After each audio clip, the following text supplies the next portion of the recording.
안녕하십니까. 수능 언어의 마법사 안쌤입니다. 오늘은 제2강 비문학의 지문과 지문의 구조와 독해 요령에 대해서 말씀드리겠습니다. 비문학 지문은 수능에서 약 70%가 나와요. 그러니까 한 30문제가 넘게 나온다는 얘기죠. 2020년도 수능 문제를 발문을 분석해 보면은 보기를 활용한 문제가 15문제였어요. 그리고 중심문장, 요지, 일치 여부와 관련된 것이 5문제, 논거와 관련된 게 9문제, 추론과 설명과 관련된 문제가 8개, 논지 전개 방식이 2문항, 뭐 이런 식으로 구성되어 있습니다. 처음에 1강에서 얘기했듯이 매년 수능 지문은 바뀌지만 발문은 바뀌지 않아요. 이 발문은 수험생의 이해력, 추론 능력, 통합적 사고력, 학습 능력을 측정하는 요소로서 매년 지문은 바뀌지만 발문은 바뀌지 않습니다. 따라서 발문의 유형에 따른 접근 방식을 이해하는 것이 매우 중요합니다. 자, 그러면은 비문학의 구조와 독해력 그리고 발문의 요소와 접근 방식에 대해서 설명하겠습니다. 비문학은 언어 논리와 단락의 구조와 개념을 기반으로 모든 문제가 출제됩니다. 그래서 단락이란 무엇인가, 단락의 개념을 이해하는 것이 굉장히 중요해요. 수험생들이 문제를 풀 때 시간이 모자란 학생들이 있습니다. 그것은 단락의 개념, 즉 중심 문장을 찾는 연습을 하지 않았기 때문입니다. 수능은 주어진 시간이 지나면 터지는 시한폭탄이에요. 지문을 읽고 이해하는 시간은 1분의 평균 1100자에서 1300자이고 지문 읽는 시간 빼면은 문제당 55초 이내에 해결해야 합니다. 그런데 발문에 이런 문제가 나와요. 논지 전개 방식으로 가장 적절한 것은 윗글의 내용과 일치하지 않는 것은 혹은 보기가 들어갈 것은 이런 식으로 나오죠.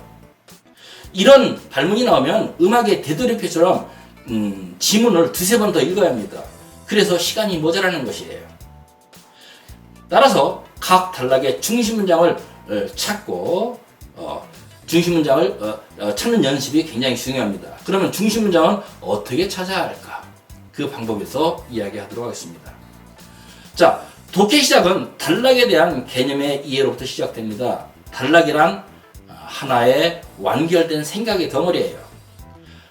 이는 달리 하나의 단락에는 하나의 중심 생각, 하나의 중심 문장, 다른 말로 하나의 주제가 있다는 말입니다. 단락은 하나의 중심 문장과 여러 개의 뒷받침 문장으로 이루어지는데 이거를 뭐란다? 글의 완결성이라고 합니다. 자, 중심 문장은 어떻게 찾아야 할까? 자, 첫 번째, 일반적, 추상적 진술을 선택합니다. 일반적 진술을 추상적 진술, 당위적 진술이라고 하는데 단락에서 주제문의 역할을 합니다. 대개 문장의 형식은 뭐뭐이다, 뭐뭐하자, 뭐뭐 해야 한다식의 형식을 취합니다. 그런데 여러분들 수준에서는 일반적 진술, 즉 중심 문장을 바로잡기는 어려워요. 그러면 두 번째, 구체적 진술을 제외합니다. 자, 단락은 하나의 중심 문장과 여러 가지 뒷받침 문장이 이루어진다고 했죠. 이 뒷받침 문장을 논리적 근거, 논거라고 하는데 가장 많이 사용되는 논거가 뭐죠? 사실논거와 소견논거예요. 그러면 사실논거는 본문에서 어떤 식으로 됩니까? 예시죠. 소견논거는 인용입니다. 따라서 논리적 근거, 예시, 인용, 다시 말하면 상세화가 되겠죠. 왜냐하면 이유 제시, 이런 구체 진술을 빼면 뭐밖에 안 남아요? 중심 문장밖에 안 남습니다. 그리고 세 번째, 접속어를 활용합니다. 접속어, 따라서, 그러나, 그러므로, 결론적으로 요약하면, 자, 이런 뭐예요? 뒷문장이 중심 문장이 되겠죠.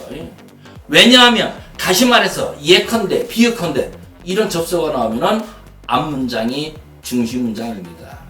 자, 다시 한번 이야기입니다. 중심 문장 첫 번째, 뭐다? 일반 진술 선택한다. 두 번째, 구체적 진술, 예시, 인용, 비유, 이유 제시 이런 문장을 다 뺀다. 그리고 마지막 중심 문장, 마지막 접속어를 활용한다. 이런 식으로 여러분들이 중심 문장을 찾는 연습을 한 20회 정도 하면은 돌대가리가 아닌 다음에야 중심 문장 누구나 찾을 수 있습니다. 자, 처음에 비문학 문제는 단락의 구조의 개념, 즉 중심 문장을 중심으로 모든 문제가 출제된다고 했었죠. 자, 그럼 한번 예를 들어봅시다. 사형제와 관련된 지문이 나왔고 그 지문을 분석하니까 다음 같은 형식이 있었습니다. 자, 1단락 사형제니까 당연히 사형제와 관련된 화제나 논거를 제시하는 서론이 있겠죠. 그리고 본론 2, 3, 4, 5단락이 본론인데 2단락 찬성과 논리적 근거로서 예시를 들었고 3단락 찬성 플러스 논리적 근거로 이유를 제시했어요. 4, 5단락 반대편 입장인데 인용과 상세를 논리적 근거를 냈고 마지막 결론 6단락에서 사형제를 찬성하는 그러면서 논리적 근거로 비유를 들었어요. 자, 이거 가지고 이제 문제가 나옵니다. 단락의 구조로서. 자, 제일 먼저 나온 거 2019년도에 4문제, 2020년대에 2문제 나왔던 논지 전개 방식 혹은 글쓰기 전략으로 가장 적절한 것은 이라는 문제입니다. 자, 논지 전개 방식, 글쓰기 전략은 두 가지 양식으로 출제가 됩니다. 첫 번째는 논지 전개 방식으로 가장 적절한 것은 이라는 발문과 적절하지 않은 것은 두 가지 방식으로 했는데 물어보는 요소가 전혀 달라요. 논지 전개 방식으로 가장 적절한 것은 글 전체의 논리 구조, 즉 주장과 주장과의 관계입니다. 예문을 어떤 사형제를 들면 주장과 주장의 관계, 즉 사형제에 관련해서 찬성과 반대의 이야기를 들고 마지막에 필자는 찬성하고 있죠. 그러니까 이 글의 논지가 방식으로 가장 적절한 것은 뭡니까? 상반된 견해를 제시한 후 한쪽의 논지를 강화하고 있다. 이것이 정답이 되는 겁니다. 그런데 논지의 방식으로 적절하지 않은 것은 이럴 때는 뭐라고 했어요? 이거는 주장과 주장과의 관계가 아니라 논거를 대는 방식입니다. 그래서 논거를 대는 방식, 예를 들어서 다양한 예를 들어 논지를 강화하고 있다.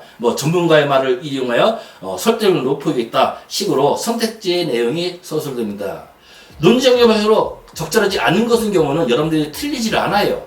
왜냐면은 전문가의 말을 인용하여 논거를 대는 방식 본문에 있죠. 다양한 예를 들어 예시가 있어요. 이거는 눈깔 테스트예요. 시력 테스트라는 얘기죠. 근데 논지적인 방식으로 가장 적절한 것은 여러분들이 헤매는 이유가 뭐냐면은 첫째, 이것이 무엇을 어떤 요소를 묻는 건지 그 개념을 일단 모르는 것이고 두 번째, 글 전체의 논리 구조는 주장과 주장과의 관계, 즉 논리 구조를 묻는 문제다. 그러니까 각달의 주장을 찾고 그 주장의 논리 구조를 해석하는 통합적인 사고력이 필요하기 때문에 굉장히 어려운 거예요. 그래서 논지적 방식은 즉 글쓰기 전략, 논지적 방식은 주장과 주장과의 관계를 묻는 문제와 그리고 논거를 대는 방식을 묻는 문제 두 가지 유형이 있고 그리고 이 둘은 서로에게 매력적인 보다 함정으로 적용된다는 것을 명시하기 바랍니다.